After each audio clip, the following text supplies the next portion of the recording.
Okay, we're going to move into level 2 of chapter 4 of the textbook, and this is again dealing with logicals. And in this case, we're not going to do true and false to the same extent, but we're going to use if statements. And an if statement is a use of Excel to try and figure out what should be in a particular cell in terms of a value or a piece of text based on a certain rules. And if you look over here, I have rules. And for example, if the value of the item value right here is less than $400, there's the rule here, we're going to charge $45. Otherwise, if the value is greater than $400, we're going to charge $75. So in this cell here, rather than me entering it as a human being with like $45 and going through this manually, we're going to set up a way of doing it automatically using what we call an if statement. So we're going to practice with if statements on this worksheet here in this regard all the way through to try and get a feel for how if statements work.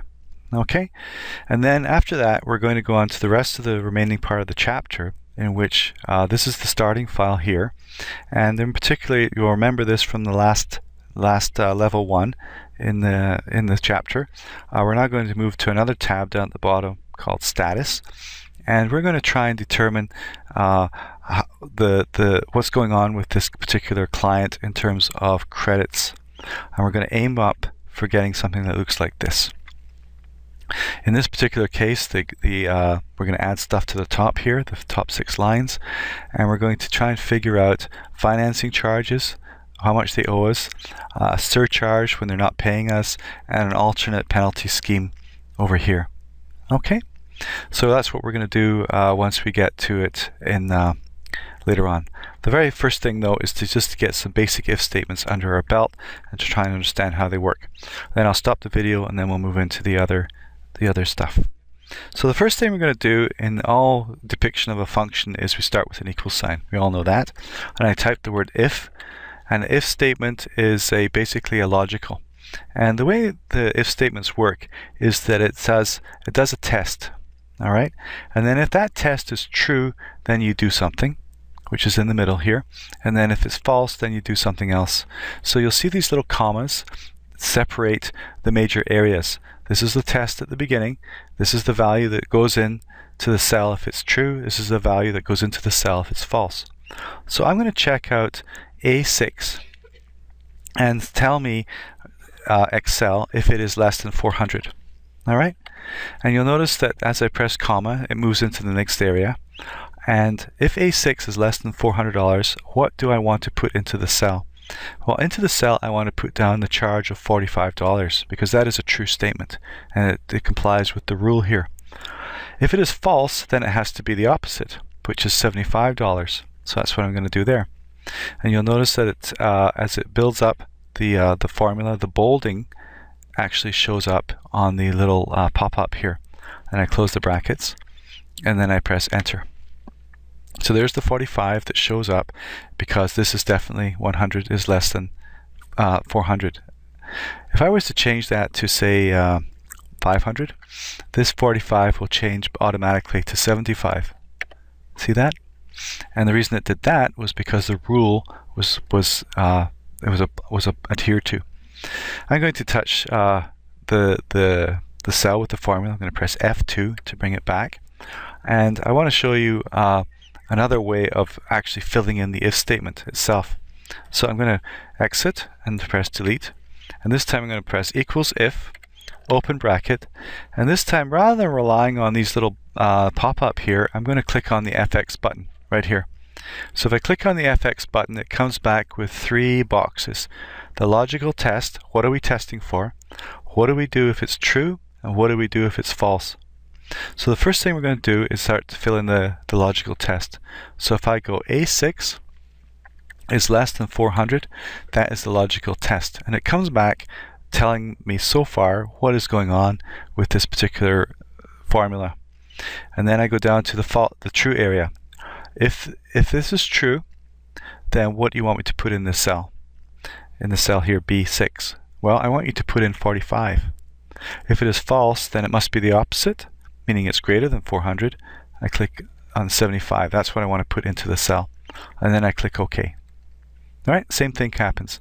So you can do it two ways. You can do it by manually typing it in, or you can use the FX to bring up the dialog box. Now we're not quite finished, because remember what this little nubby thing does is if I copy it down, is it copies the pattern. And what is the pattern? The pattern is, if I look at this here, if I press F2, it brings back the colors, which shows me the pattern. It says go to the one that's to the left and compare it to $400, and then go up to the 1, 2, 3, 4 up, and then over to the top right, or 3 up to the top right to the red zone. Pull that in. If I pull down the black little nubby here, it's going to follow that pattern. Alright, so there, if I go to that one, press F2, look, there's the pattern being copied. Not good. Alright, because it's messing up. If I were to pull down the little nubby again, and I went to the formula, press F2, it's certainly fine going to the one to the left because you want to compare that with 400, but look how the shadowing is going up here. It's not picking up on the 45 and the 75. So what I have to do is I have to nail down, I'm going to delete these bad ones. I'm going to press F2. I want to nail down anything I do not want to move with the little nubby thing. So I'm touching A2. I'm going to press my F4 key once to put dollar signs around it. That's like equivalent to nails. Same with I3, F4. I press enter. Now when I pull it down, alright, pull it down, and then I touch it, F2, it stays in position, and this one moves. The blue moves, right? Let's do it again. Let's copy this down to the bottom. F2. This moves because we haven't nailed it down. Right, the A column stuff moves, but this stays because we've nailed it. Alright? Okay, so I press enter. Now one of the things that's interesting about this is that I've actually built into the formula the $400, and that's not good practice. And so it's often better to have it in a cell and then you point at the actual cell and not build it right into the formula. So if I was to go like this, value break, we'll call it, meaning the at what point does the charge change. I'm going to put the $400 down here. Okay, I go back to my F2 statement. I'm going to press F2, and I'm going to say, rather than do an explicit $400 here, I'm going to actually point at F6.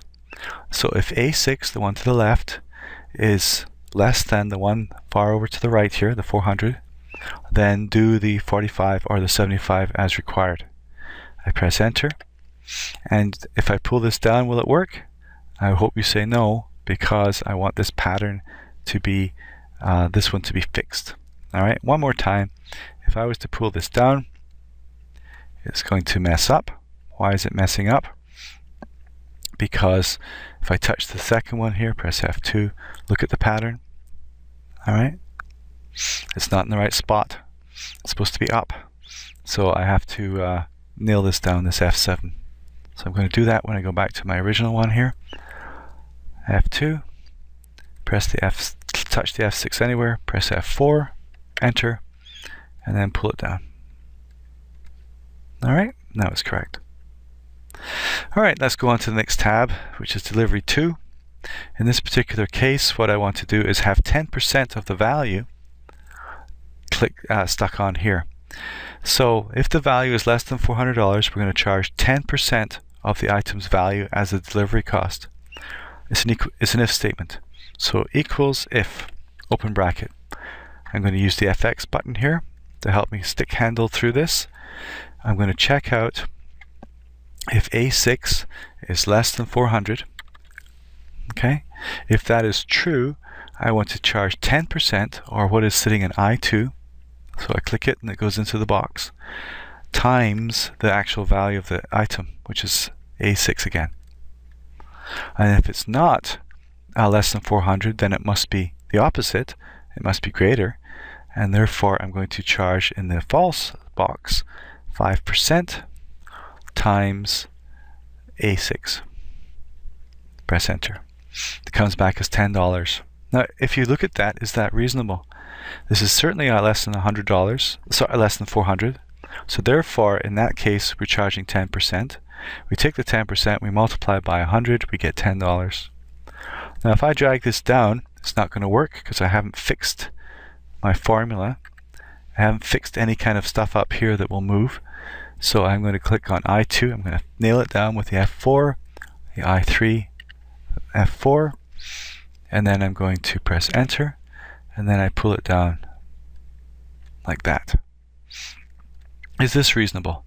1,000 is not less than $100. If I go back to the formula here, 1,000 is not less than $400, so we do not do the middle portion, we do the last portion, the false portion. And the false portion says take 5% and multiply by A7, which is 1,000. So 5 times 1,000 brings us $50. So it's working. Okay, let's move on to the bonusing tab. In the bonusing tab here, what we want to do is provide a bonus of $10,000 if the sales are over $1 million. All right. So in January, the sales were 900,000. They were not over $1 million, so therefore they're not going to get a bonus. This one here, they will get a bonus because it is over $1 million. So we're going to set up an if statement right here that puts $10,000 here or 0 based on the sales compared to the trigger. All right, and the trigger meaning $1 million triggers a bonus. So here we go, equals if. The test is going to, I'll do the fx to bring back the dialog box. The test is going to be, is that number B7 greater than the trigger? Okay, it comes back and saying false, but if it was true, what would we give them? Well, we'd give them what's sitting on B1, 10,000. If the value is false, then we will give them nothing. Okay, in this particular case it's going to be 0, and the dialog box shows you that. This is what it's going to turn out to be, 0. Click OK. And I would hope you're yelling at the screen saying you've got to nail stuff down, right? Remember the pattern. If I drag this over, it's not going to work because I have to nail down anything I do not want to move with the pattern. F2.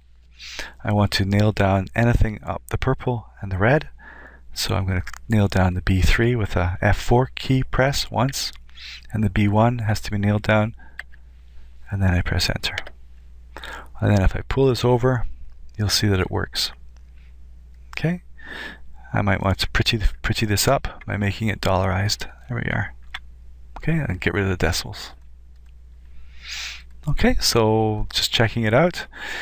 1,050 is definitely more than 1 million. Therefore, we have it's a true statement, and therefore we do the middle portion of the if statement, right? The B1, which is 10,000, is certainly not false, so therefore we're not doing the 0. Let's go to this one here. F2. It's definitely true. Definitely false because 700 is not over 1 million, so it's a false statement. So we go to the false portion of the if statement or the 0. Okay, let's move on to interest. Actually, what we'll do is stop the video just to give us a bit of a break, and I'll come back and do interest in a bit.